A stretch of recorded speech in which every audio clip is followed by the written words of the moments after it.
fikr qiladi. Payg'ambarimiz aytganda, diqqat qilinglar-da. Arjahukum aqlan ashaddukum hubban lillah. Ichinglardagi eng aqli pishganinglar, ichinglardagi eng aqllilaringlar Allohga muhabbati ulug'rog'inglar. Allohga muhabbatlirog'ingiz aqli rojihrogingiz dedilar. Qanchalar Allohni yaxshi ko'rgan bo'lsangiz, shunchalar aqllisiz. Menga nima qilib berib qo'yib seni Xudoying deydi. Eshitgansizlar shuna gaplarni. Menga nima qilib beribdi Xudo? Hamma yo'lda o'zimni deydi, mana shu qo'llarim bilan qildim deydi. Menga hech kim yordam bergan emas. O'zim erishdim shu narsaga deydi. Demak, odam esi yo'q. Bu odam esi yo'q.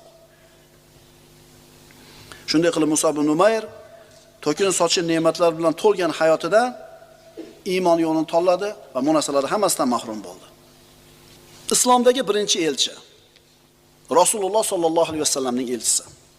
Mana shu vaqtda Rasululloh sollallohu alayhi vasallam Madina Munawvaraga